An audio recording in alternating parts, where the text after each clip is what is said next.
Emily, you promised that... Now, clear out, will you? Don't be hard on him, Henry. You're the one who is hard on him. You treat your brother like an irresponsible half-wit, and then you're surprised that he behaves like one. Goodbye, Henry. I shan't forget what you've done for me.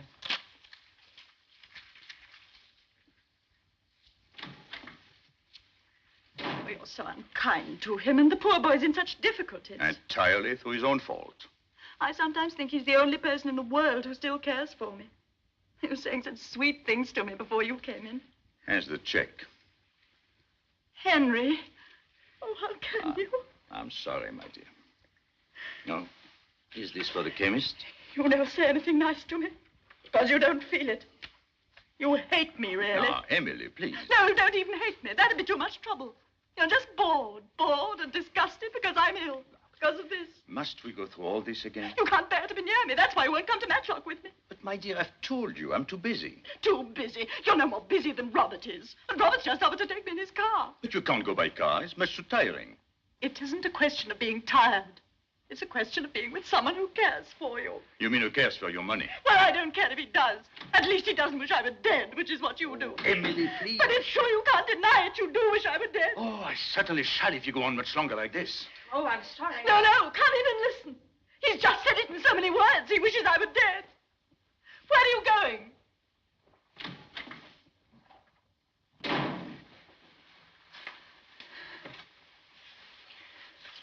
Oh, he's forgotten Janet's birthday presents. Go after him, will you?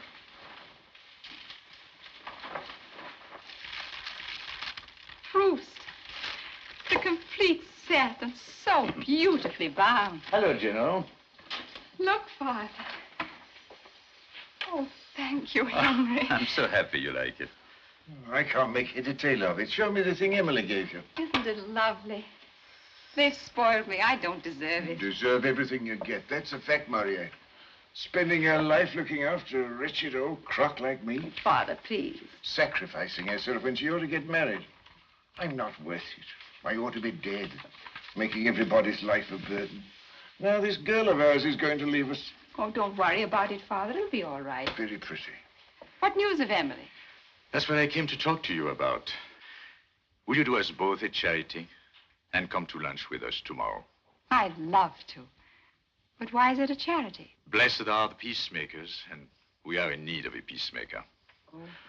What's it all about? The usual thing. What, women? Father, please. In this case, it happens to have been something else. All right, take me out. It's time to go and feed the dogs. I began it, I'm afraid, by objecting to her brother. That made Emily object to me, violently. After which, we both lost our tempers. Utterly senseless, of course, but then such is life, unfortunately. It needn't be. No, I suppose not. If I were a little less impatient. And Emily could be more understanding. Then each of us would be somebody else and would live happily ever after. Meanwhile, you'd think that a woman who's been married for the best part of 20 years would come to share her husband's tastes, wouldn't you? Why, yes, of course. Well, the first time I showed Emily a modern painting, she said it made her feel sick. That was when we were engaged. Now, the last time I showed her one, which was about 3 days ago, it still made her feel sick. That's what you call intellectual companionship. Luckily, there is somebody who understands what I'm talking about. I'm thinking of the first time I saw a modern painting. When was that? When was that? Do you happen to remember a young woman who came back from India just before the war? Oh, yes. A very charming and beautiful young woman. That's neither here nor there. The point is that she was an ignorant little fool, and you were very kind to her. You opened a door, and there were all the things she'd only heard about. Painting, poetry, music. It was like a revelation, like a conversion. Dear Janet, I wish Emily could have a conversion, but I'm afraid it's not very likely. Well, I'll expect you tomorrow. You're not going already. Duty. Duty. Stern daughter of the voice of God. I have to drive to Windsor and get Emily's latest prescription made up. That's typical of you, Henry. You always joke about duty, but you go on doing it. Do I? Well, I must confess I hadn't noticed it. I must say goodbye. Where's your car? At the gate. I'll come with you. No, no, no. You'll do no such thing. I wouldn't dream of it. À demain. Sourire mystérieux. What's that for? For your thoughts. They're worth more than that. All right. I'll give you 6 pence when you come for lunch tomorrow. Is that a bargain? Goodbye.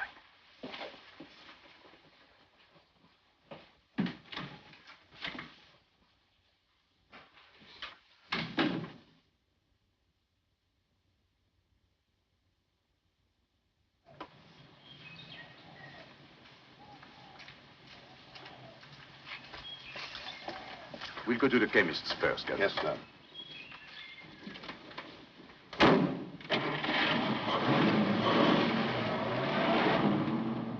Why have you been so long?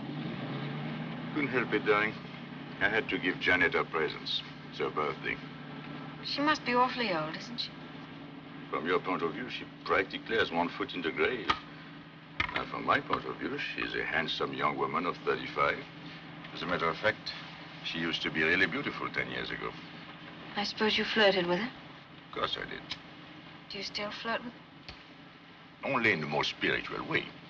Henry, I sometimes hate you. Luckily, you have your own inimitable way of showing it.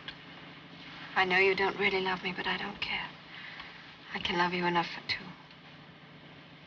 If I didn't love you, I'd think you were horrible. Same to you, my sweet, and many of them. Couldn't we have dinner together? I can't. I'm dining home tonight. At home? But that doesn't count. Oh, I see. My wife is to be abolished, so I can take you out to dinner. Charming child. I think you're horrid. Good, then. I shan't have to ask you tomorrow night. Henry, do you mean it?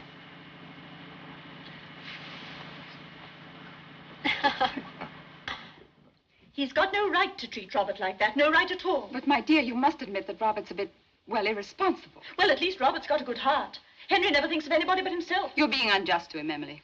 You haven't been married to him for 18 years. If that's how you feel, I'm surprised you haven't left him. And see him trotting off with another woman? No, thank you. But if it would make him happy. That's the best possible reason for not doing it. Emily, I don't know how you can be so unforgiving. Why don't you let him go? Do it for your own sake. For my sake? It isn't good for you to feel so bitter and revengeful. No wonder you're ill. Rubbish. But it's true. People die of those feelings. Or else they live on them. Shall I tell you the only reason why I'm still alive? Because Henry'd be so happy if I died. Do you really mean that, Emily? Of course I do.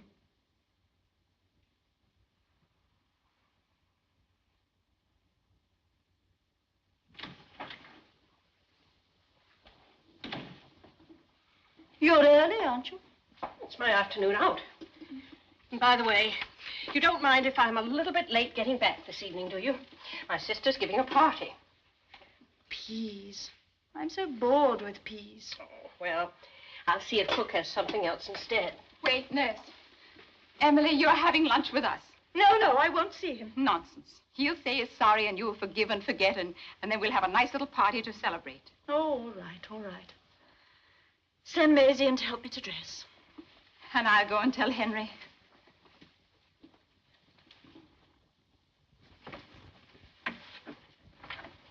Thank you. Oh, that poor Mrs. Morier. She's terribly ill, isn't she? No, it isn't her health I'm thinking about. It's, well, you know. Miss Spence, I could tell you things that would make your hair stand on end. Sex, that's all they think about. Who do you mean? Men. I wouldn't trust any of them. And a Frenchman into the bargain. Does Mrs. Morier suspect?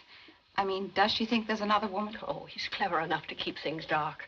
But I tell you, we wouldn't be surprised at anything. Mrs. Morier and you seem to have talked things over a great deal. She knows I'm a friend. Shall I tell you something, Miss Spence? You know that brooch of hers, that diamond dragonfly? Yes, I know the one you mean. She's going to leave that to me in her will. Oh. Not that I'm expecting her to die.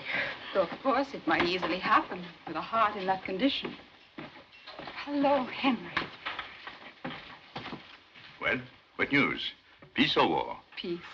Ah, thank goodness. Even if it's only an armistice. Oh, come with me. I want to show you something. Oh, a Modigliani. You haven't bought it, have you? Couldn't afford it, but couldn't resist it. What an astonishing piece of work. Yes, and to think that this idiot went and died at 37, when he might have gone on painting this sort of thing. I've got no patience with people who die young. Make a note of it, Janet. You're invited to lunch on my 80th birthday. Are you sure you won't be bored with me by then? No. I'll still be wondering what's going on behind that mysterious little smile of yours. What is going on, by the way? You want to answer? Where is that sixpence? Now you have to tell.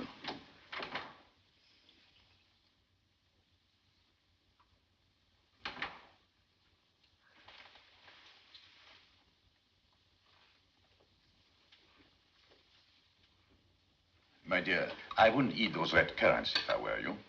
Why shouldn't I? Remember what Libert said. Nothing with skins and pips.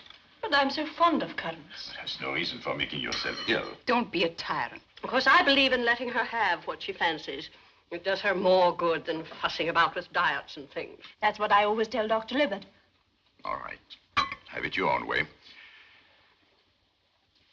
Shouldn't you be going, nurse? You'll miss your bus. I just want to give Mrs. Morier her medicine.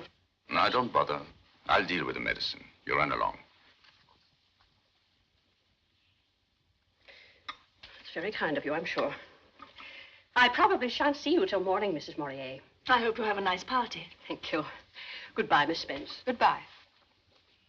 Thank goodness. Now, don't blame me if these things upset you. Do I ever blame you? You never have anything to blame me for. I'm the ideal husband. That isn't even funny. Oh, it's nice to feel the sun on one's skin. Clara, my medicine. Run and fetch it for me, will you? The bottle on the sideboard. Don't bother, Clara. I've got to go and get my cigar. Very good, sir. Shall I pour the coffee for you? Please, dear.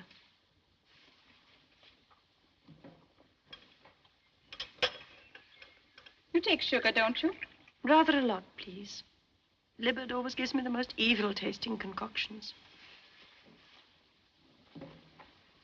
3 lumps. That ought to take the taste away. And here's 1 in the saucer. Coffee for you, Henry? And no sugar. Thanks. Here you are, my dear. Thank you.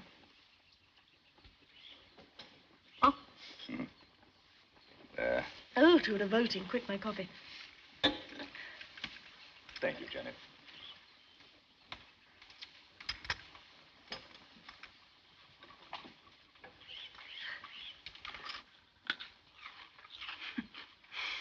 You know, I used to get punished for this when I was a child. Nothing to what I used to get for doing this. But now, happily, one can commit all the misdemeanors with perfect impunity. Goodness, it's hot. Would you like me to move your chair into the shade, dear? No, thank you. I think I'll go indoors and have a little nap. These first warm days are very trying. Sleep well, my dear. Oh, by the way, I shan't be in for dinner tonight. Where are you going? Old Mr. Johnson wants to discuss the new aviation company he's interested in. You know how I hate to be alone in the house. My last evening at home, what's more. Oh, I'm sorry, my dear. I didn't think that you would feel sentimental about it. Will you be very late? No, no, of course not. Not later than 10:30. On the dot. Well, good evening, Mr. Lester. Good evening. Has anybody been asking for me? I'll inquire at the desk, sir. Good. Bring me a dry martini while they're about it. Very good, sir.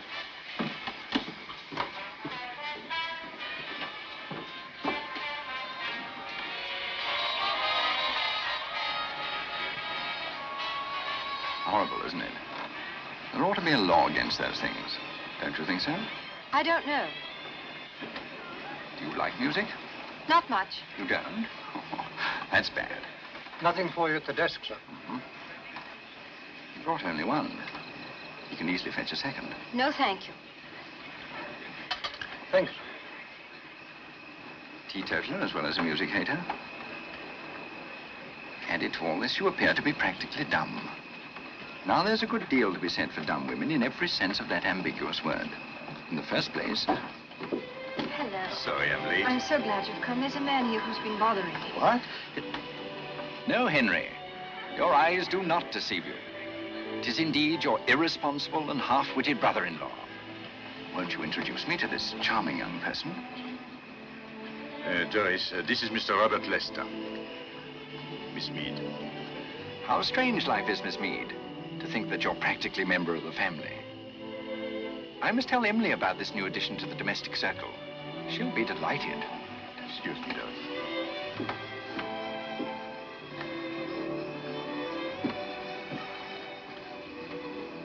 All right. How much do you want? Well, Emily was about to give me 400 when you, in your wisdom, thought fit to intervene. All right, I'll give you 400. Emily was giving. You're buying. Not a penny less than 500. Robert, you are... Henry, you know how I hate bad language. All right. Come around tomorrow, I'll give you a check. I'll come early, before Emily gets up. Come whenever you like. You'll always be equally unwelcome. This has been a very memorable occasion, Miss Mead. I intend to celebrate our meeting with some champagne. You'd feel better if you ordered a bottle yourself, Henry.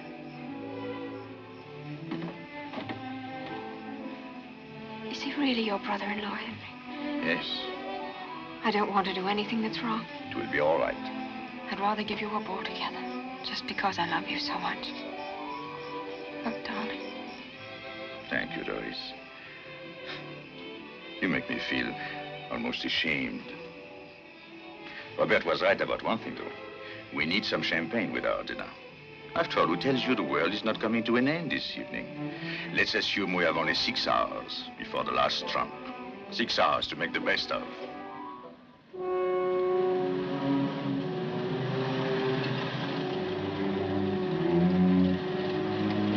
Good night, McNabb.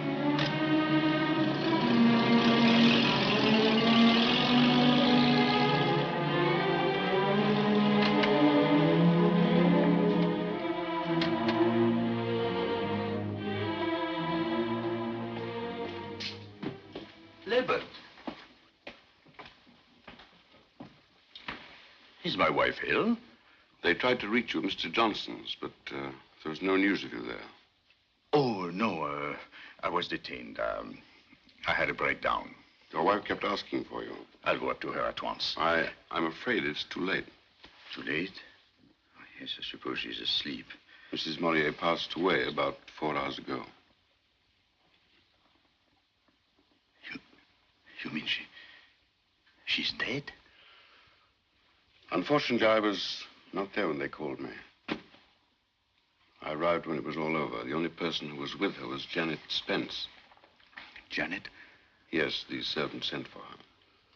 There was a violent attack of nausea in the late afternoon, and that is what knocked out the heart. She must have eaten something that disagreed with her. At lunch? I suppose so. Oh, excuse me. I saw the lights and I wondered if there could... Is anything wrong? Nothing, except that Mrs. Morier is dead. What do you mean? She died of heart failure while you were out. It was because you let her have those currants. Do you remember? I warned you at the time. But you wanted to have your own way, didn't you? Is this true, nurse? Oh, but she liked them so. But you know how strongly I've always insisted on a bland diet. Well, I never thought that a few currants... No, you didn't think that they would kill her, but they did. Please, Maria, this is a professional matter. We don't want any rhetoric injected into it. You better go to your room now, nurse. I'll talk to you tomorrow. And let us stick to facts, Maria. It may have been the currents, or it may not. All we know is that something upset her, that she had a heart attack. Can I go up to her room? I'll wait for you here.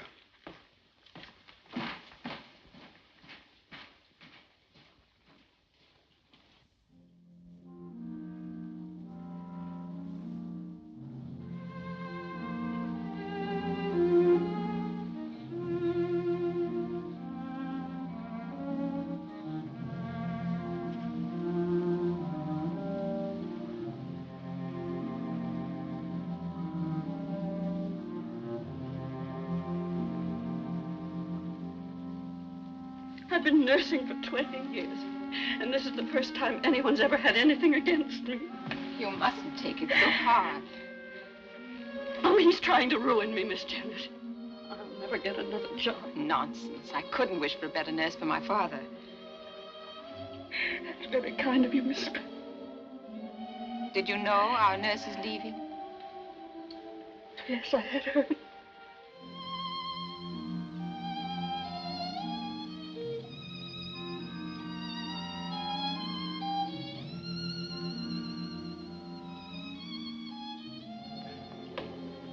I admit she's a good nurse. I'm the first to admit it. But Nurse Braddock had no business to go against my instructions. I think I can tell you the reason. She wanted to spite Henry. To spite him? What for? She didn't like him, that's all. Just because he belongs to the male sex, I suppose. Some of them get like that. Janet, I'm so thankful you were with Emily at the end. Yes, I think it helped her. Henry, try not to feel too bitterly about that poor nurse. She didn't mean any harm. I know. Hell is paved with good intentions. She'll be out of the house tomorrow. I'm going to get her to come and look after my father. Well, I don't envy you. I think it's a good idea. I can keep in touch with her and rub in the lesson from time to time. Tell me about poor Emily. Did she suffer much?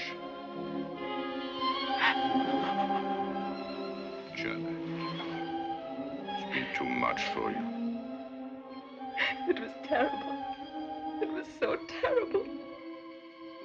I've never seen anyone die before. I didn't realize. I'm sorry, Henry. I oughtn't to let myself go like this. I can't keep the memory away. I suddenly see her struggling for breath with that awful look of fear and pain on her face. Shall I take you home? No. No, thanks, Henry. I've got my car. You stay here with Dr. Lippert. Good night. Good night, Janet.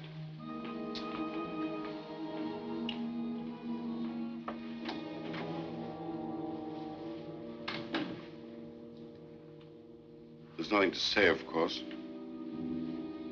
Just platitudes that don't mean anything. One talks in one universe, one dies and suffers in another. I found that out when Margaret died. You two were very close, weren't you? We were married nearly 30 years. 30 years. And yet, it isn't the time that counts. It's what you feel, what you are. Remember Emily as she was then? Margaret used to say she looked like the princess in a fairy tale. Shall I tell you where I was this evening? It seems sufficiently obvious. Suppose you think I'm pretty contemptible, don't you? I never thought of that. But I feel extremely sorry for you sometimes. Being born with a lot of money. It's no joke. Heaven knows it's dreary work having to earn a living, but at least it gives a certain purpose and direction to one's life. Whereas a rich man, a man without a job or a family to support, he can afford to live discontinuously, if you see what I mean. Without any purpose but his own tastes and appetites. In other words, he can afford not to be a real human being. Do you think I'm capable of changing? At this moment, yes. But it's easy to be heroic at times of crisis. What's difficult is to behave even moderately well at ordinary times. The question is, how much will you want to change a month from now? Am I as weak as all that? I simply don't know. Wouldn't surprise me if you were. Wouldn't surprise me if you weren't. At 56, I've stopped being surprised at anything. Well, I must go to bed. I've got a heavy day tomorrow.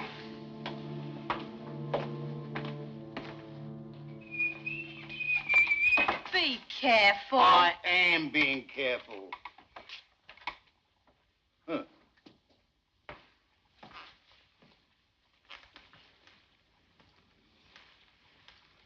It's a speaking likeness. I'd recognize it a mile off. Oh, I'll give you such a smack in the face for that. Good afternoon, miss. What is going on? Where's Mr. Murray? Didn't you know, miss? He's gone. He's gone to Cornwall. Oh, very odd. He didn't say anything to me about it. He only made up his mind yesterday. All of a sudden. Clara, he says to me, I need a change.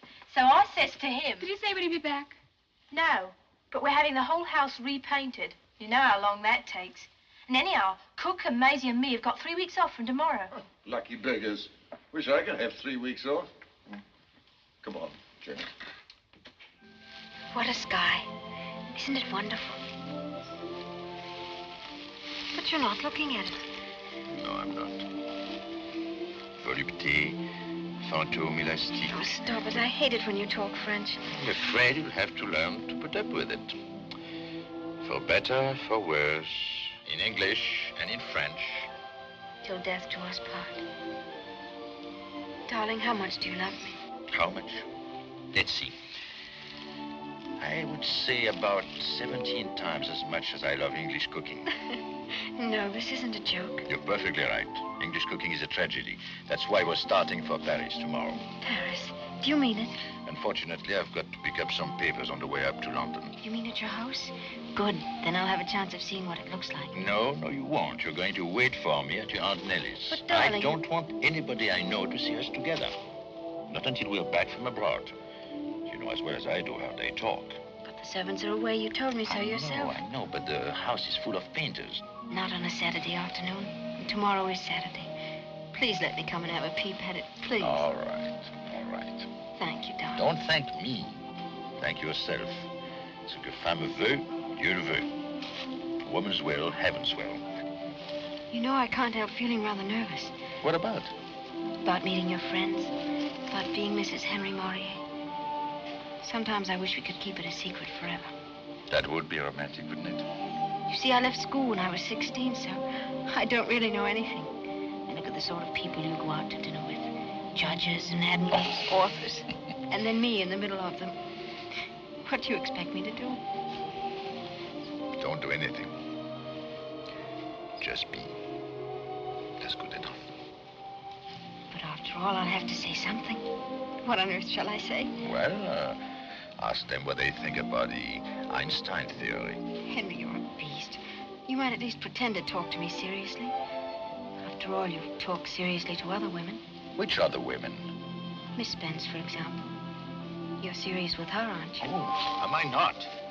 That's precisely why I've married you, not her, which shows that there is something more in marriage than an ability to make polite conversation.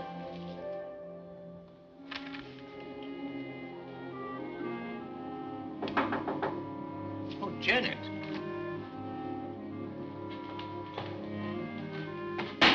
Blast these painters. Well, what a pleasant surprise. I thought you were in Cornwall. I had to go to town unexpectedly, so I took the opportunity to do a little burglary on the way. Without letting us know you'd be here. I'm just driving through. How did you know I was here? I saw the light. Oh, and here you are. Well, I'm delighted. Now, let's see. This seems to be comparatively free of paint. Sit down, won't you? May I? I won't stay long. Well, I'm glad you came, Janet.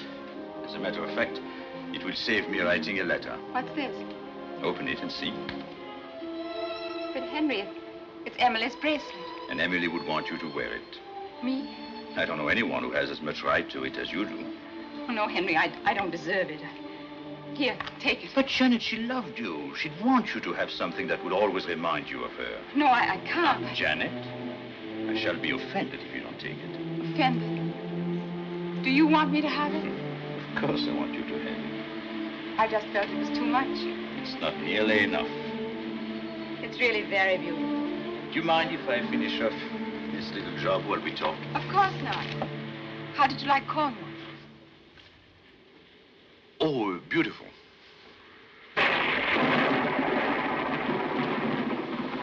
I love thunderstorms, don't you? Frankly, I don't. I once saw a man killed by lightning just a few feet away from me.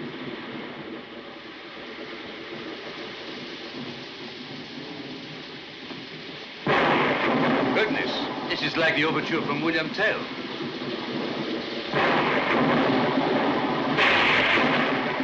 I knew this would happen.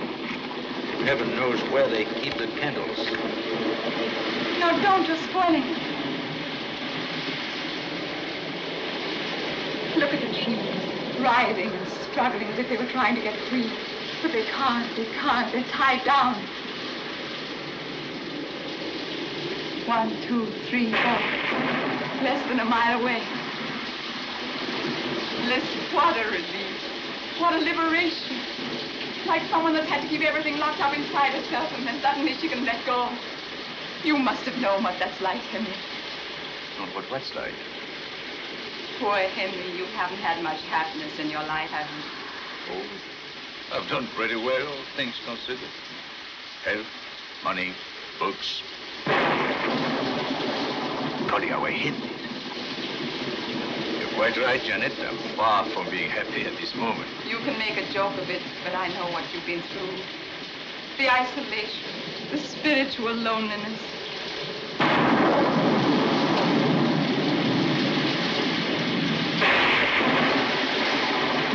Right overhead.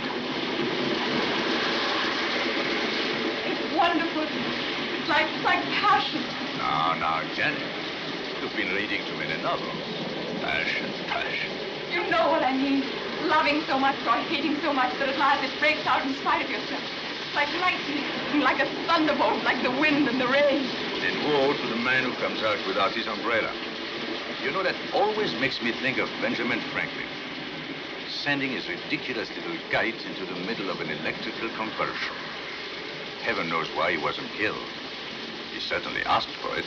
Henry, we're free now. We needn't pretend any longer. I don't quite understand. I tried to hide it. But you must always have known, just as I've always known about you. About me? Of course. I knew what you felt. And I knew you'd never admit it out of a sense of honor and duty. I respected you for that, even though I suffered from it. We don't have to think of anyone but ourselves now. Janet, really, you don't understand. We can't. We mustn't. Forgive me, Henry. Please forgive me. My dear, don't let us say anything more about it. Your nerves are on edge. It's the thunder. I ought to have known how you feel about it. It's still too recent, too painful. Poor Emily. Emily? That face. I thought I'd put it out of my mind. So frightened. So horribly frightened. And I talked about us. No wonder it upset you. Can you forgive me? Listen, Janet, I think I ought to tell you. While I was away in Cornwall... What happened while you were in Cornwall? Well, to cut a long story short, I got married. You got married? Yes. It's someone you don't know. As a matter of fact, I've only known her for a few months. But I'm sure you'll like her when you meet her. Of course, she is rather young. Only about 18, as a matter of fact. Quite a baby. 18? Yes. It's absurd. So, you see, she has plenty of time to learn. What are you laughing at? Oh, nothing in particular. Janet, we're still friends, aren't we? Of course we are. Better than ever. Nothing like a good joke to bring people together. A joke? You didn't think I was serious, did you? No, of course not. Well, I must be getting home. I'll take you in the car.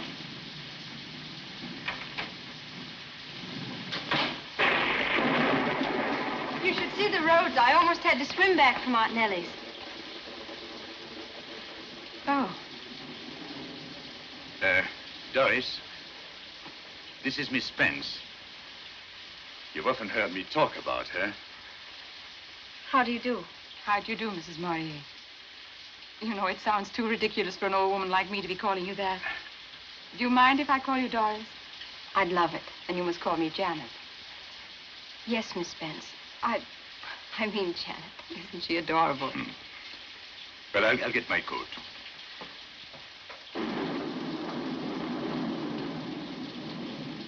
Tell me, Doris, are you very, very happy? Yes, I think so. You only think so? No, I don't mean that. I'm sorry. Let's talk about something else if it upsets you.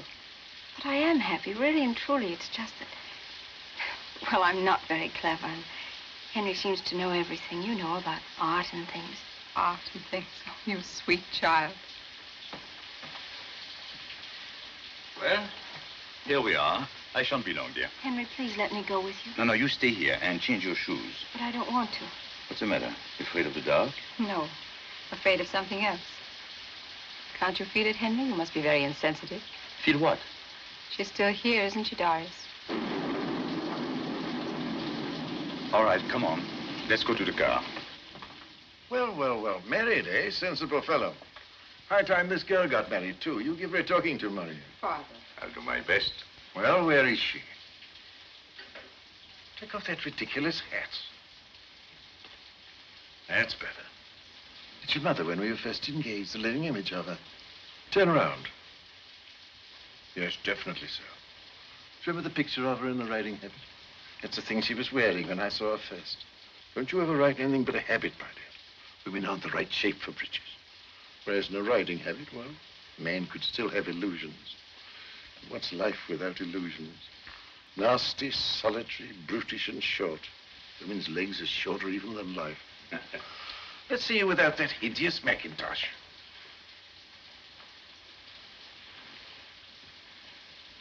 What a charming brooch. Henry gave it to me. Well, we really have to run. Got to be in London tonight, and then we're taking the early boat train in the morning. Goodbye, Joe. Goodbye, my dear fellow. Good night.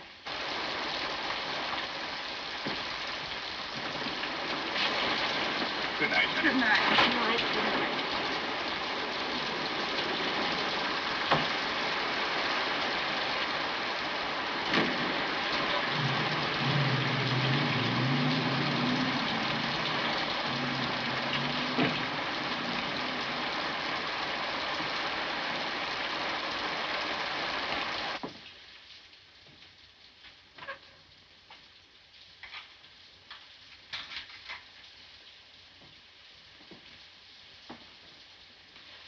Well, I'm glad poor Mrs. Morier wasn't here to see what has happened to her brooch. Your brooch, really? I was a fool to think I'd ever get it. You don't get diamonds for friendship. He told me he'd known the girl for several months. That means that even while poor Emily was alive. Pigs, that's what they are, every one of them. I tell you, they've got no shame, no decent feelings. And now, when she's scarcely cold in her grave... Must have been a great relief to him. You mean when she died? Seeing that he wanted to marry the girl. Who tells you he didn't have to marry her? I'd be ready to bet on it. And it was lucky for him when poor Emily died when she did. Just at the right time. Just at the right time. Miss Spence, you don't suppose...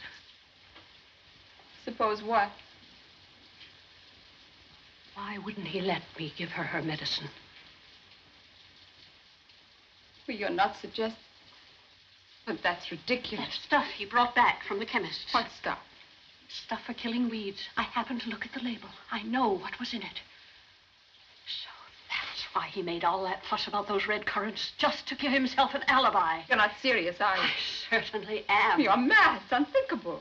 After all, I've known him for years. You've known Mr. Morier, the one who talks so nicely about pictures and all that sort of thing. But you've never known the one who can't keep his hands off girls. He'd do anything, I tell you, anything. Listen, why did it happen on the day I was out? What difference did that make? What difference? I've seen these cases. I'd have recognized the symptoms immediately.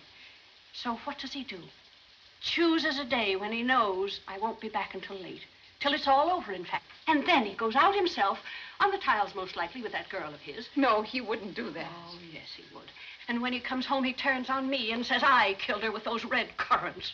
Currants, indeed. After all, Dr. Liver thought it might have been the currants. Yes, and why? Because the other one keeps harping on it. And so I have to take the blame. I'm the scapegoat. I'm the one to be crucified. Well, I tell you, I'm not going to put up with it any longer. And I'm not thinking only of myself. It's a matter of principle. I want to see justice done. I want the whole world to know the truth. You talk as though you knew it yourself. I do. I'm as certain of it now as I shall be after they've had the postmortem. The postmortem? Yes, you know what that is, don't you? Do you mean to speak to Dr. Libbert about it? Dr. Libbert? No, of course not. He wouldn't want to admit he'd made a mistake. No. I know who to go to. I know what I have to do.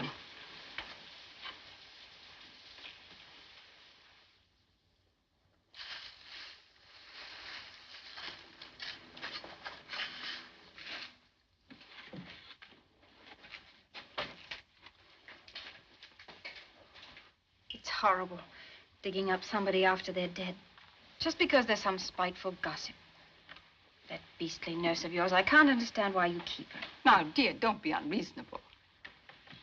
You know quite well I wanted to send her away, but Henry wouldn't hear of it. Nor would Dr. Libbert. Sending her away would have meant we took her seriously, and that's the last impression we want to give. We were having such a wonderful time in Paris. Then to be called back for this nonsense. And the painter still in the house. The horrible smell everywhere. Darling, how dreadfully unkind of me. I quite forgot to ask you how you've been. Is everything going as it should? Well, I still feel sick in the morning, if that's what you mean. And Libbert is pleased with you, is he? He seems to be. It must be a strange, wonderful feeling. You mean to be going to have a baby? If you ask my opinion, I think it's awful. Well, it'll be all right when the baby's actually there, but right now, I tell you, I'd rather have the measles again. At least it doesn't last so long. Will you nurse the baby yourself? I don't know. I hadn't thought about it. I would if I had one. I wouldn't feel it were really mine if I didn't. When do you expect Henry? He ought to be back pretty soon. How was he when he went off this morning? Rather worried, I suppose. No, he was too angry to be worried. Makes him furious the way they're treating him. Then you do not agree with Dr. Libard's diagnosis as to the cause of death? Yes and no. I am of the opinion that Dr. Libbard was perfectly correct in stating that death was due to heart failure. Where I differ from him is in regard to the cause. And what was the cause, in your opinion, Dr. Dawson? Arsenic, sir. But that's impossible. No interruptions, please. You'll be given an opportunity of speaking later on, Mr. Murrier. Please go on, Dr. Dawson. The organs were removed and examined. Both Ranch's and Marsh's tests were used. And the presence of poison in considerable quantities was clearly established. Were the quantities sufficient to constitute a fatal dose? Unquestionably. Do you know Mr. Mourier by sight? Yes, sir. Do you think you could give him this note? It's rather important. All right, sir. I'll manage somehow. Thank you. Oh, much obliged, sir. It was one of your duties, was it not, to bring Mrs. Murrier's medicine to her after meals? It was. Did you bring it to her after lunch on the day that she died? No, I did not. I'll wait till she's finished, sir. Then when the next one's called, I'll slip in and give it to her. Take the testament in your right hand. Will you repeat the oath? I swear by Almighty God that the evidence I shall give the court shall be the truth, the whole truth, and nothing but the truth. So help me God. So I took the coffee things out into the garden and put them down on the table. And what then? Mrs. Mourier says to me, "My medicine, Clara, run and fetch it." And did you go? No, sir. Why not? Because Mr. Mourier says, "Don't bother, Clara. I've got to go in and get a cigar anyway." Thank you. You may step down. Adjourn until 2:30 tomorrow. The court will adjourn until 2:30 tomorrow afternoon.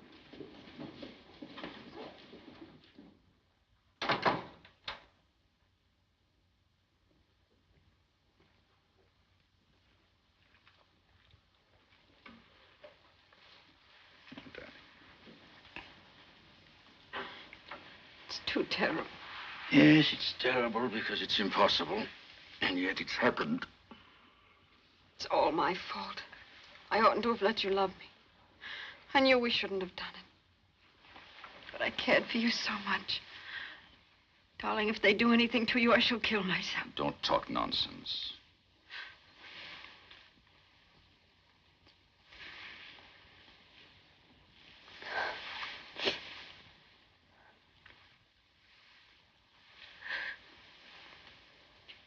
Why did you do it, Henry? Why did you do it?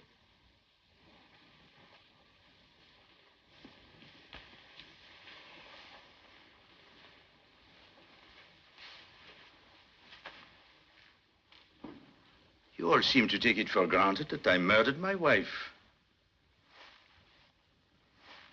Do I look like the sort of man who goes about slaughtering people? Wring her neck and the devil take her?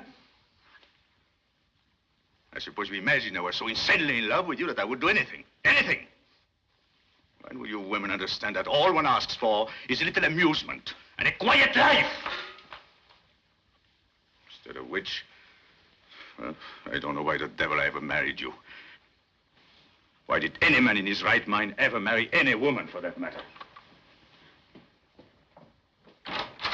Henry!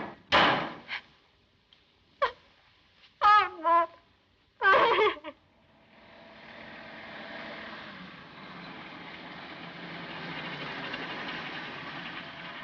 Morier! Libet! I've just been sent for to your house. What for? Your maid told me over the phone that your wife had taken poison. Taken poison? Fortunately, it was nothing more than an overdose of sleeping tablets. I've told them what emergency measures to take, so I'm hoping it won't be too serious. Get it.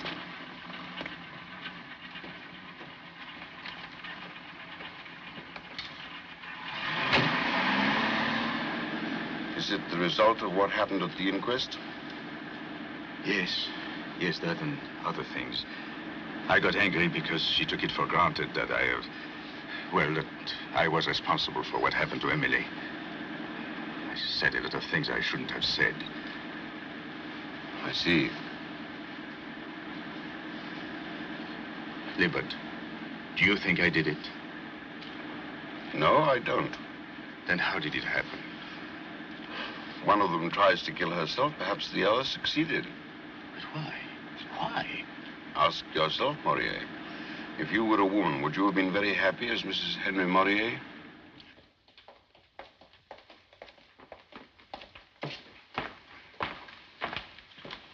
I'd rather you didn't come up. Very well.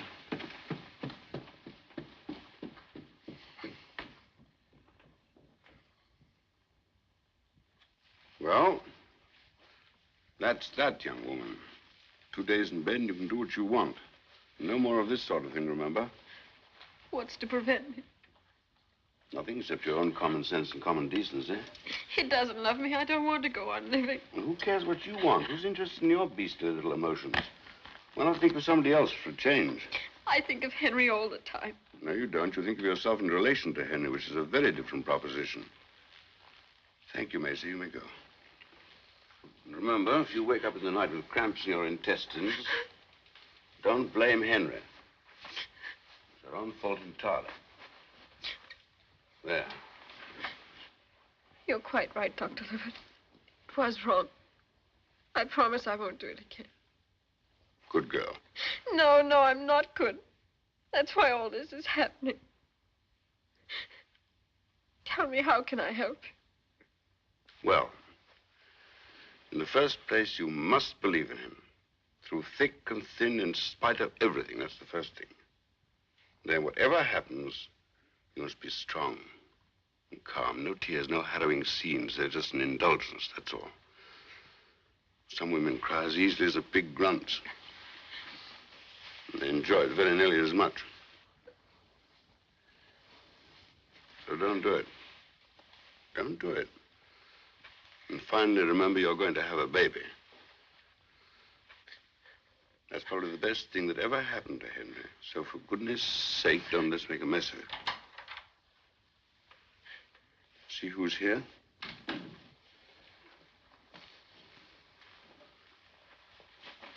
She's all right. Flourishing. And there isn't going to be any more of this sort of nonsense, is there, Doris? I'm so thankful you got here in time. Yes, but it would have been better if there hadn't been any need for me to come. Bye, Doris. Bye, Henry. Doctor. Thank you.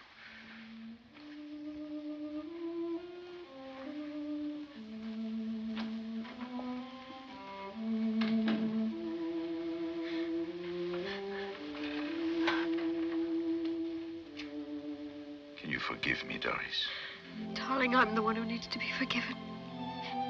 It was all selfishness, really. I see it now. I was trying to spite you, trying to get my own vet. I began it, I'm afraid. I ought to have known better. At 18? To think I tried to kill myself. And everything's so beautiful, so mysterious. Even that fly on the ceiling. Even that silly old doll you tore to bits. And this. How wonderful it is simply being able to move from one place to another. It's empty here. It's empty there. Just think if there were no emptiness. If everything was so jam full that you couldn't move, like in a coffin. That's death. That's hell. Oh, darling, I was forgetting. Before you came back, I rang up the Imperial Airways. There's a plane leaving Croydon in the morning. This is Friday. There's the whole weekend in front of us. We could be in Africa before they found out, or in Turkey, or... Henry. You still believe I did it? But I don't. Then why did you suggest I should run away? Oh, I've been a fool at you. I made you angry. It's only because I love you so much. Because I was so terribly anxious in case you couldn't make them understand. Shall I tell you something? I said a very stupid thing this afternoon. I said I didn't know why I ever married you. Well, perhaps I didn't know it then. But now I do know. I know very well. Why? Because I love you. Oh, darling.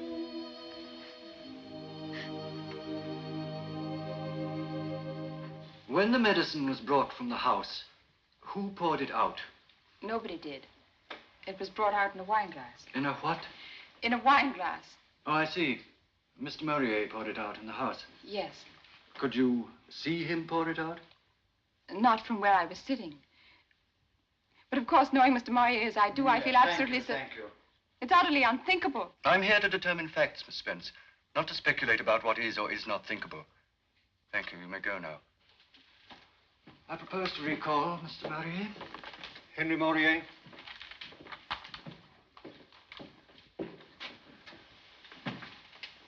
And we now come to a rather painful subject. Tell me, were you acquainted with the present Mrs. Murrier before the death of your first wife? With all respect, sir, I fail to see what bearing this question can have upon the present inquiry. You will please allow me to conduct the proceedings in my court in my own way. Will you please answer the question, Mr. Murrier? I had been acquainted with her for about 4 months, I think. Mrs. Murrier's maid has testified that after lunch, you offered to go and fetch your wife's medicine. Is that the case? Yes. Did you bring it back, the medicine, in the bottle? No, I poured out 2 tablespoonfuls into a wine glass. And I swear to God I added nothing. Please, please. I'm sorry, but I must protest. You will kindly confine yourself to answering my questions, Mr. Murrier.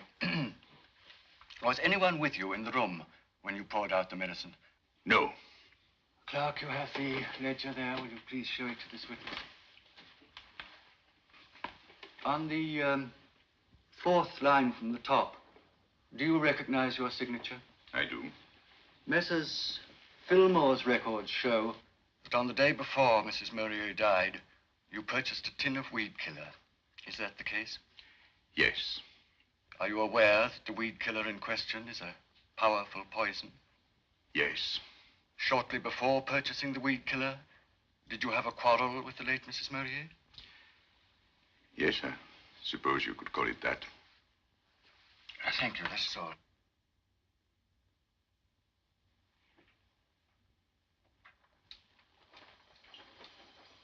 Well, here we are. Sure you won't change your mind and come with us? No. And to start by feeding the dogs. Does you good to be with dogs for a change. Takes your mind off your troubles. Wouldn't mind being a dog myself. Comfortable kennel, free meals, unlimited access to the females of the species, and when you're old, they shoot you. No wheelchairs, no torture, no blasted nurses. One bang and it's over. Put on your things and come with us. Do. No, Father, I'd rather not. It would help you to sleep if you took some exercise. Please. A good brisk walk, that's what you need, dear. And then 5 minutes of deep breathing. I'm a great believer in deep breathing. That and abdominal massage. Up the ascending colon, across, and then down, up, across, and then down 40 or 50 times. I used to do it for poor Mrs. Morier every single day. Poor thing, poor thing. Well, she'll sleep easier in her grave after this.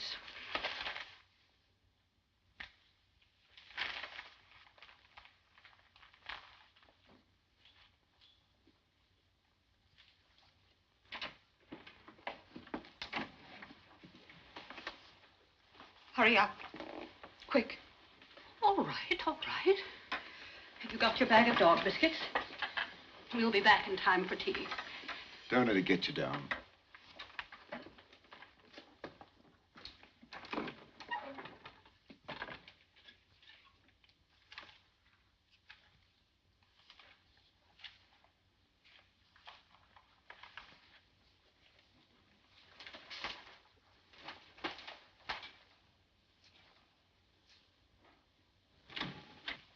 Dr. Libbard, miss. Show him in.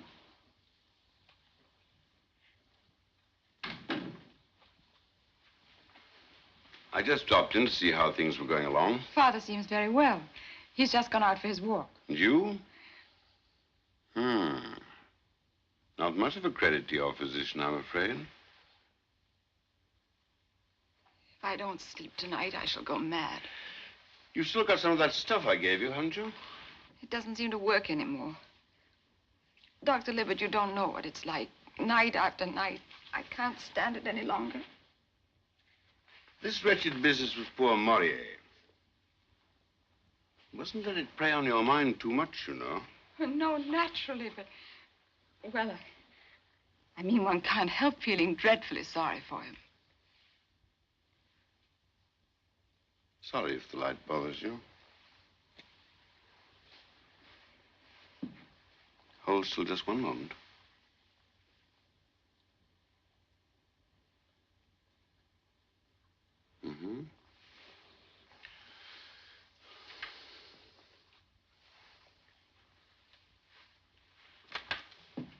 You wear these things all the time now? I find the light very trying. It's been like that ever since I started sleeping badly. And then, of course, poor Emily. You were very fond of her, weren't you? Oh, yes. Yes, I loved her.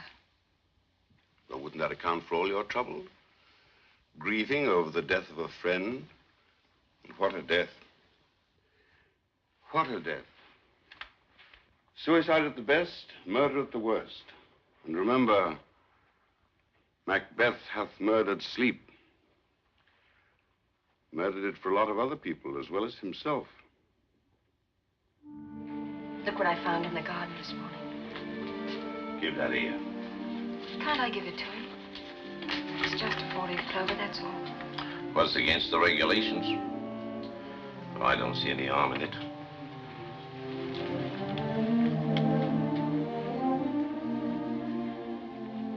You think it's awfully silly, don't you? Silly to love someone. It's the only thing that makes any sense. How does Libbard think you're getting on? All right. Darling, let's call him Patrick. Call whom? Libbard? No, I mean if it's a boy. Oh, I see. And if it's a girl? Well, what about Belinda?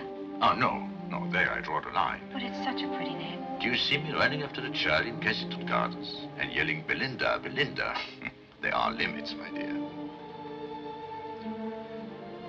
We're taking certain things for granted, aren't we? Darling, you mustn't say such things. After all, you haven't done anything wrong, so what can they do to you? Besides, you've got your 4-leaf clover now, and we won't call her Belinda, I promise. But don't imagine that'll prevent you from making an ass of yourself. Any man looks an idiot when he's trying to keep a tiny child in order. I shall roar with laughter and you'll be furious. But then a moment later, you'll be laughing too. It'll be so wonderful, Henry. Will it? Of course it will. Sorry, ma'am. Time's up.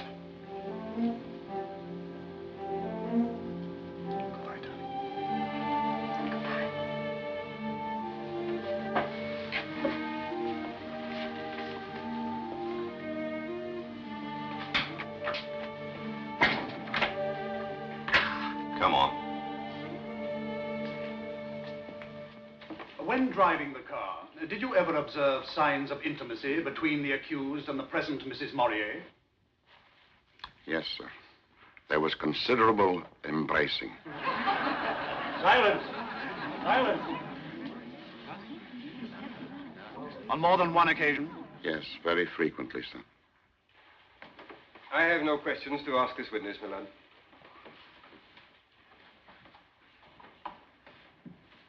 Caroline Braddock. Caroline Braddock.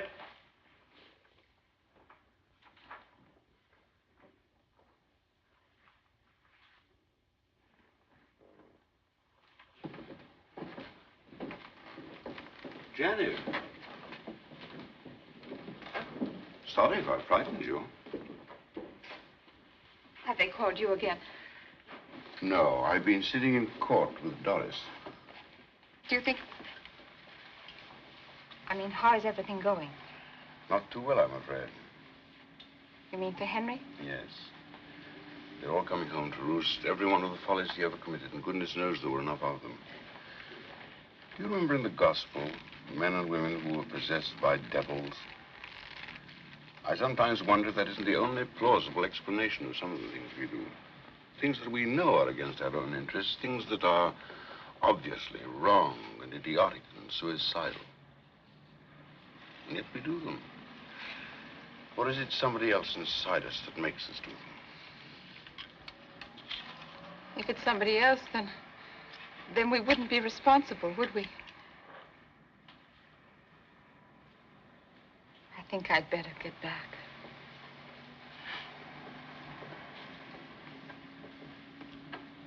Did the accused and the late Mrs. Morier ever quarrel? All the time. When did they have their last quarrel? On the day before Mrs. Morier's death. Was it violent? To judge from what I heard of it, it must have been. What did you hear? I heard Mr. Morier say he wished she was dead.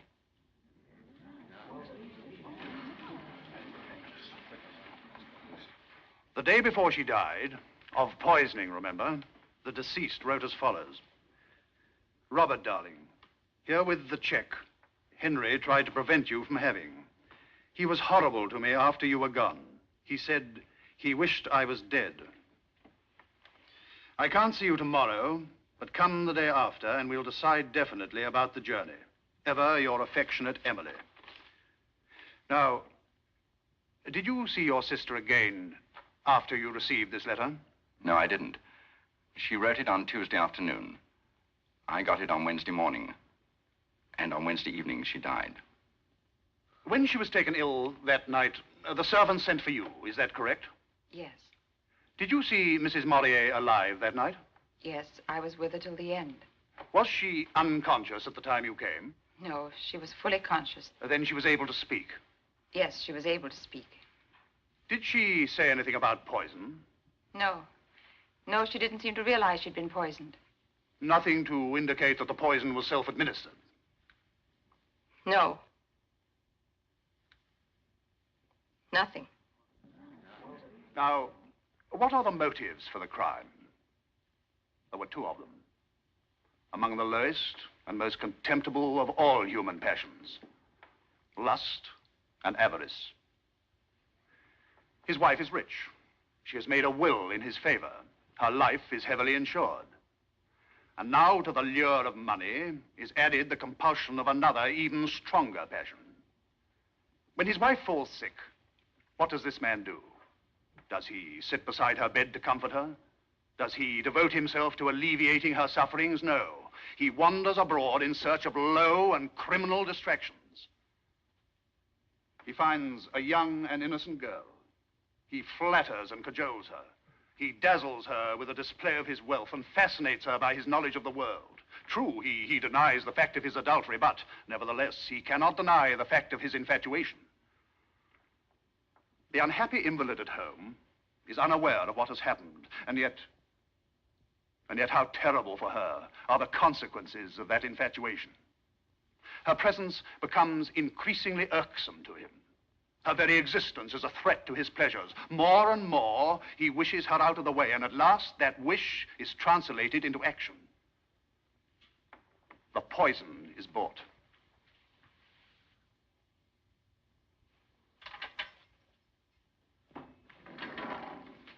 Here, you've been transferred to Wandsworth. Wandsworth? But that's where... But you can't. There's the appeal. You'll hear about that in plenty of time. Hold out your hands.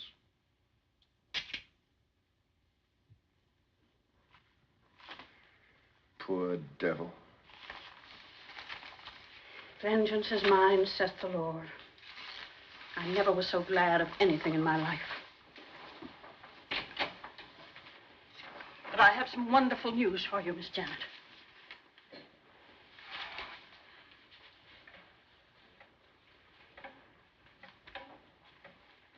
Friday the 24th.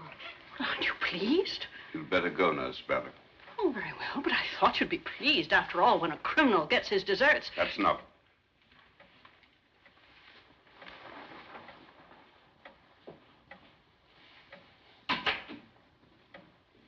When a criminal gets his deserts. But is he a criminal? I still don't believe it. I didn't believe it either, but now, after everything they brought out at the trial, one must believe it. Must one? I've just been reading a very interesting book. It's an analysis of well-known cases of people who were condemned for crimes they never committed. But they proved it. They proved it in these other cases, too. Sometimes it was a matter of deliberate false witness. Sometimes it was nothing more than circumstantial evidence. It piled up. It all pointed in one direction. The conclusion was obvious and inevitable. And yet that conclusion was wrong. After all, the case is closed now. It can never be reopened, never. So what's the good of talking about it? It's just silly. I don't want to discuss it anymore. They proved it at the trial, and that's that. Not to my satisfaction. I just can't believe that Maurier was responsible. Then who was? What about Emily herself? Suicide? No, Emily would never have committed suicide. Yet she often complained that she was tired of life. I never heard her say that, never. Neither did Nurse Braddock, if I remember correctly. I must say I was very surprised when she said that at the trial. I don't know what she said, and I don't care. Maurier cared, carried a great deal of weight with the jury. Somebody who had been with Emily day and night for the best part of 2 years, and she never heard a whisper of suicide. Yet suicide was the main line of defense. I'm not interested in lines of defense. I'm interested in the truth. I'm interested in justice. And if you're trying to insinuate things, if you're accusing me of telling lies just because... Why'd you let me go on? Why don't you stop me? Well, people don't like being stopped as a rule. You were very fond of poor old Henry, weren't you? Yes, I liked him. I liked him very much. Emily used to say that if she died, you and Henry ought to get married. Married? Him and me? That's monstrous. How dare you? I'm only repeating what Emily said. Talking about me as if I were one of those women of his. One of those... It's disgusting and it's contemptible. I'm sorry, Dr. Libbert. Don't apologize to me. I'm not the one who's got insomnia. What do you mean? Getting all worked up about Henry's taste in women. It doesn't help you to sleep, you know. You don't imagine I spend my time thinking about that, do you? Well, you were thinking about it just now quite loudly. Do you ever think about poor Emily? Of course I do. After all, she was my best friend. And when you do sleep, do you ever dream about her? Those are the dreams that make me wake up. I suppose you dream of her as she was when she was dying. Yes. And sometimes I see her sitting out there in the garden, just as she was drinking that coffee.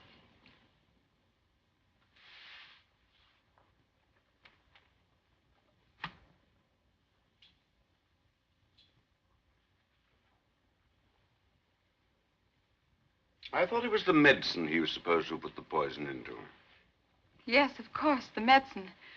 I meant the medicine. I don't know why I said coffee. Henry didn't give her the coffee, did he? I really don't know. Somebody must have. Anyhow, it's of no importance, is it, seeing that everything's been proved? Quite. Quite. Oh, I wish it were all over. All over. You seem to think this business is like something in the movies or in a novel. You seem to think it has an ending at 8 o'clock next Friday week, to be precise. I don't know what you're driving at. I'm driving at some way to make you sleep.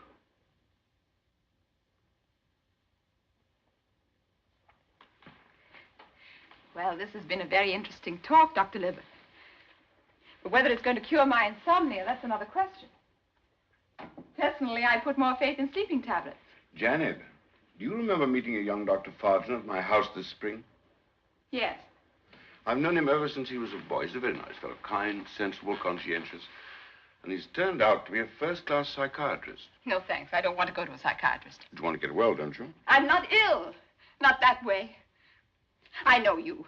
You're going to tell them I'm mad, and then they'll lock me up and torture me until I say things. It's a plot. Everyone's plotting against me. Nobody's plotting anything. That's a lie. You said it yourself. You want me to go to a doctor for mad people. Farton won't do any harm. He'll just ask you a few questions and find out what's on your mind. I've told you again and again. I haven't anything on my mind. It's just that I can't sleep. But he'll help you with that. He'll put you to sleep if you let him. Do you mean he'll hypnotize me? Well, what's so alarming about that? Send me to sleep and then make me say a lot of things I don't want to say? And I shan't even know I've said them? No. No, I won't. I won't. Janet, be Don't reasonable. touch me. Janet. I'll kill you. Do you understand?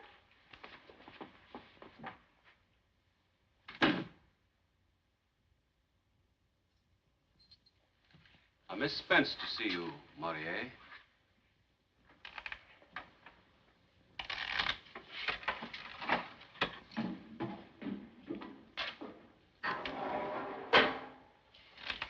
I don't mind us.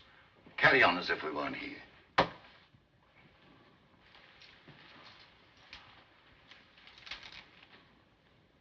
It's difficult to believe that you are quite real. Nothing is quite real anymore. That clock. When one thinks about time, draining away like blood from a wound, and you can't stop it. It just goes on quietly flowing until there isn't anymore. And then you're dead. Was it 3:30? Yes, that was 3:30. 4 and 12 makes 16 and 24. 40 hours. A little more than 40 hours. It's like being at the edge of a huge black pit and something is pushing you from behind. Perhaps it would be more bearable if it made some kind of sense. If at least one could believe that there is such thing as justice. There is. Janet, I didn't do it. I swear by all that is sacred. Sacred?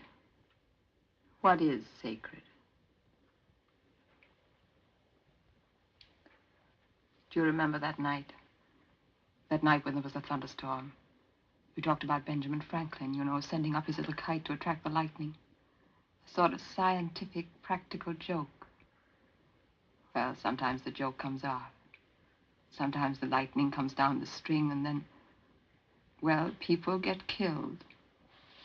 Get killed? And whose fault is it they get killed? The fault of the lightning? Or the fault of the little man who thought it would be such fun to play tricks with it? I don't understand what you mean. Well, don't try. Just imagine a little group of boys at school. What does your father do? Oh, he's a barrister. And yours? He's an engineer. And yours? My father's dead. He died before I was born. He died in a place called Wandsworth Prison. Annette, don't. Did I ever ask for mercy? Did you ever think of showing it? Never. I never said anything when you amused yourself at my expense. Janet, I didn't do that. What else were you doing all those years? Beckoning me on, calling me to you. And then at last, when I came to you, you hit me across the face and then ran off to have a good laugh with that filthy little beast. How dare you say that? Yes, how dare I? Do what you like, but never say. That's shocking, that's disgusting. How old was she, Henry, when she first started doing these things? 18? 17? Slobbering and pawing, and you call it love. Love. Filth, that's what it was. And you threw the filth in my face and then roared with laughter.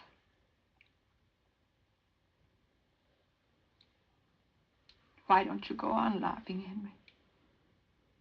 Laugh. Laugh. This is all part of the same joke. Don't you understand? Janet, you don't mean... 40 hours more. That's all. And you asked me to lunch on your 80th birthday. Why don't you laugh? Goodbye, Henry. Janet! Janet! Janet! Janet! Janet!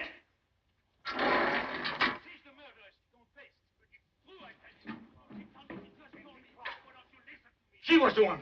She did it. Keep quiet. But she told me. She confessed. Janet! Janet! Janet! But she's the murderer. She told me. But it's true. I swear. She's let me go. Yeah, that's better now. Sit down. Tell her to come back. Make her say it again in front of witnesses. Keep quiet. Let me go. Let me go. Let me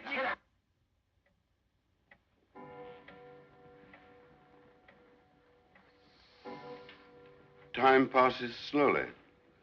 Not for him. 8 o'clock at Wandsworth. There, but for the grace of God, goes James Libbard. And there, but for the grace of God, goes Janet Spence. Happily, there was the grace of God. Still possible to do it. To do what? To have the execution postponed. Why should it be postponed? If some entirely new fact were to turn up. They proved it. The jury thought they proved it. But do you?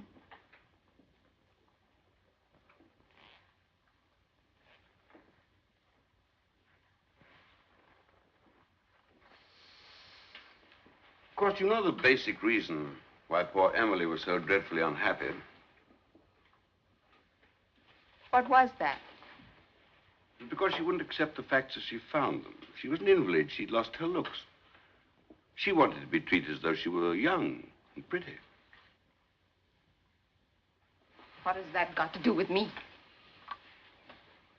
That is for you to answer.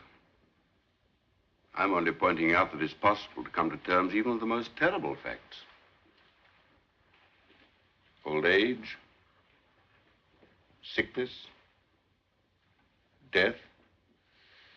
Yes, even with one's own wickedness and folly. Those are just words, that's all. Just words. But they can always be translated into actions. Listen, Janet. I can quite understand you're not wanting to go to sleep until you feel that you're safe. But did you ever stop to analyze the word? Safe from what? Safe in which respect? One can shut the door against one danger and be wide open to another. Look at yourself. You want to be safe from death. But at what price? At the price of feeling guilty. At the price of being driven mad by the sense of guilt. And what then? In your madness, won't you try to do away with yourself? But then again, that's death. You run away from death. And what do you run into? Death. Madness and death. But if you don't run away, if you face the facts, if you accept your destiny, There's something like a certainty that you will escape madness. A very good chance of escaping death. Well, I'll think about it. I'm terribly thirsty. Would you like a drink? Yes, that's a good idea. I'll get one for you.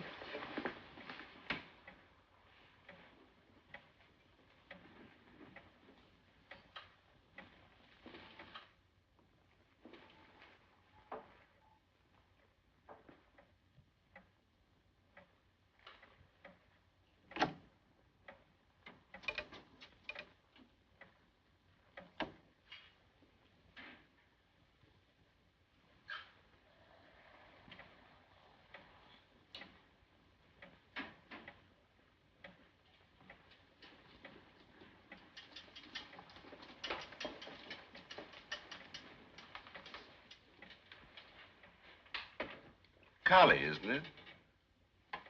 The great mother. And precisely because she's a mother, she's also the goddess of destruction. If you give life, you also give death. Inevitably. I must say they had a pretty realistic view of the world, these old Hindus. Oh, I beg your pardon. I'm really most awfully sorry. I don't think it'll harm the carpet, do you? Just a little fizzy water and a spot of alcohol. Do I get another? Let me do it for you. No, let me.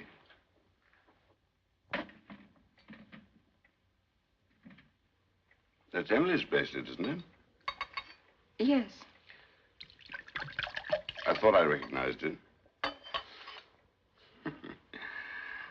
It's really rather grotesque when one comes to think of it. Executing a man for murdering a dead woman. Murdering a dead woman? What do you mean? Well, that's what she was. 2 months, 3 months, 4 months at the outside. That's all she had in front of her. You mean if she hadn't been poisoned, she would have been dead in 2 or 3 months? That's it.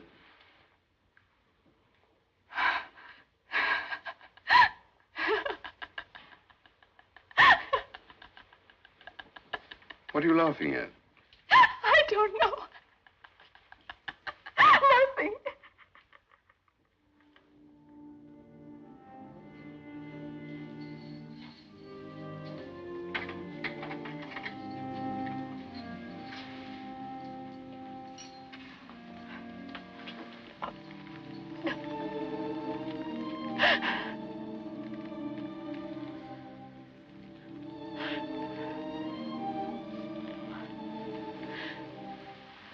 I'm sorry. Your poor hand. Did you do that yesterday?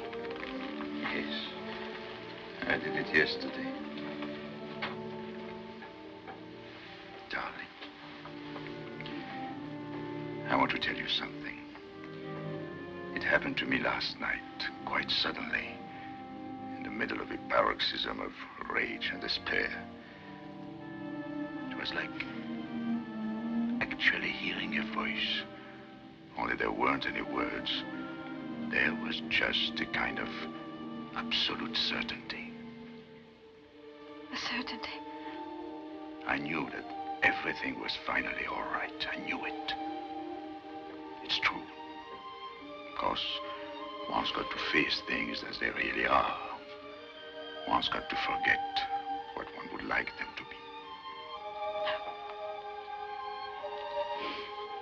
Tell me, my darling, have the leaves started to turn? They're all golden now.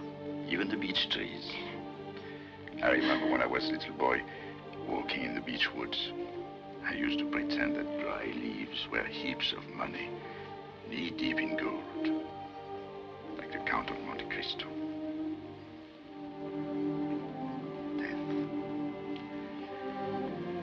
Death. You know, if you accept it, it's all right. refuse to accept it, then you go mad. But I can't accept it. I can't. Shall I tell you what was hardest?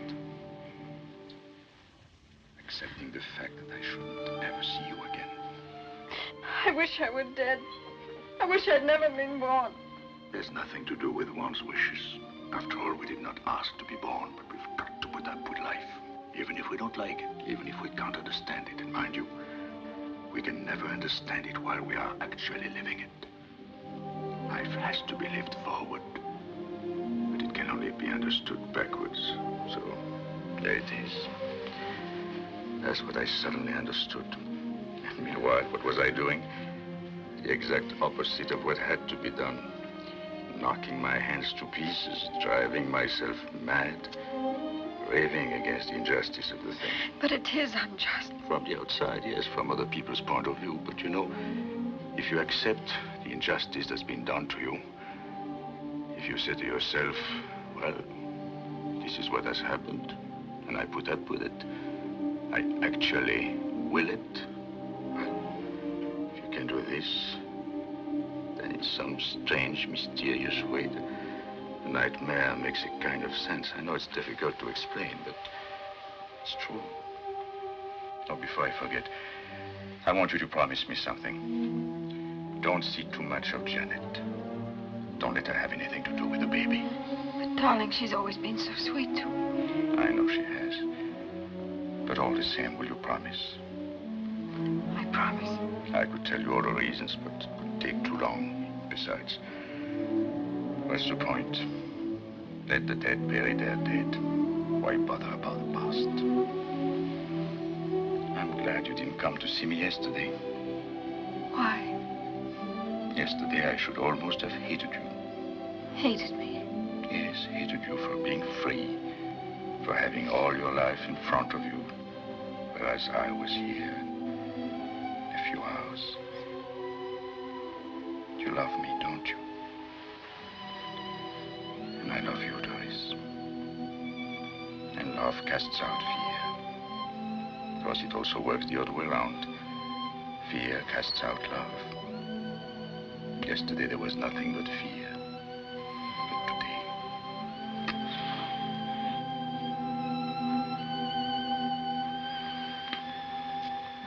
But today it's different.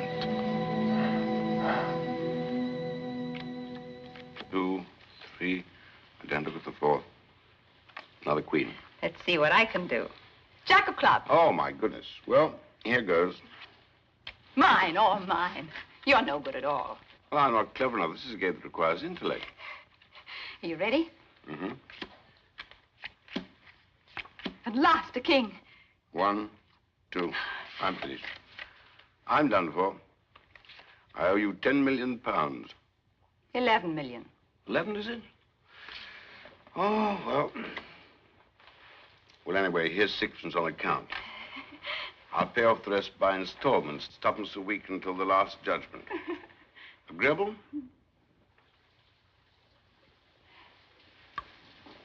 It's raining. I like rain.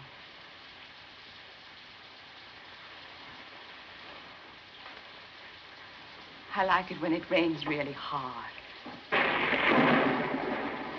When there's thunder, lightning.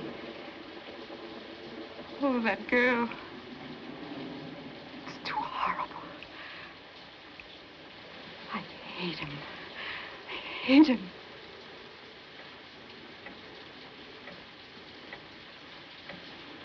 Do you know what the time is?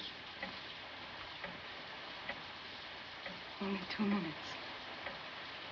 2 minutes. That's all. Then you will be safe.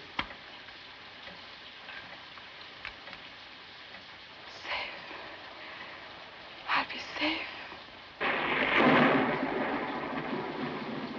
They must have got everything ready on the scaffold.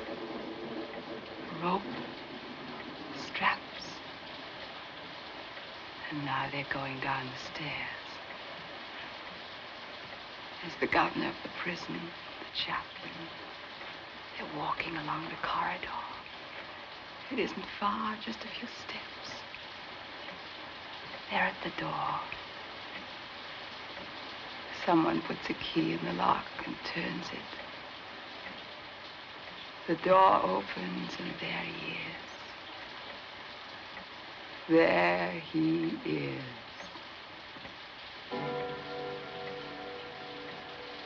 Just because she was 18. Because of her mouth, because of her skin. Oh, God, God, God,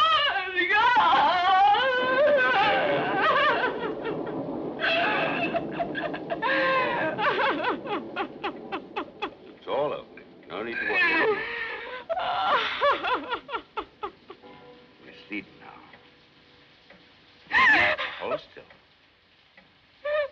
This won't hurt. Quite still.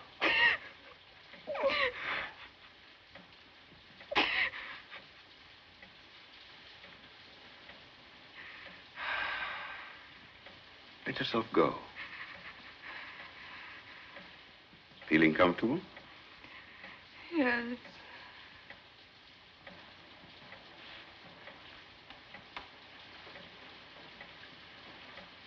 Feel quite safe now, don't you? Safe. Yes, absolutely safe. Tell me, Janet, how did you get her to take the poison? I put it in the coffee.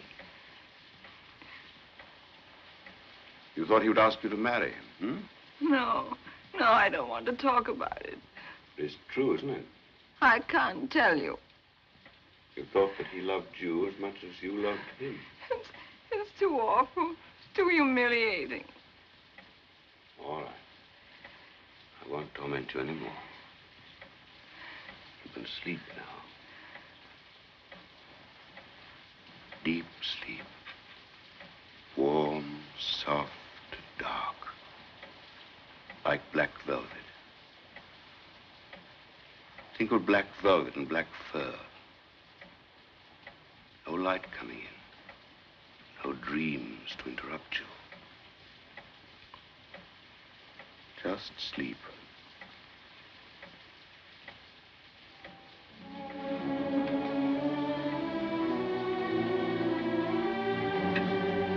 Hello.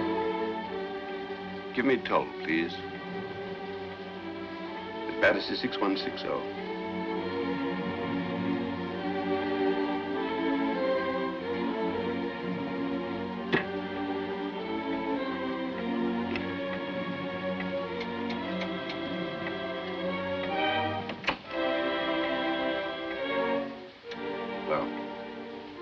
That Wandsworth prison. This is Dr. James Libbard speaking. I want to speak to the governor, please. At once. Yes, it's official business connected with the Maurier case. Yes, it's extremely urgent.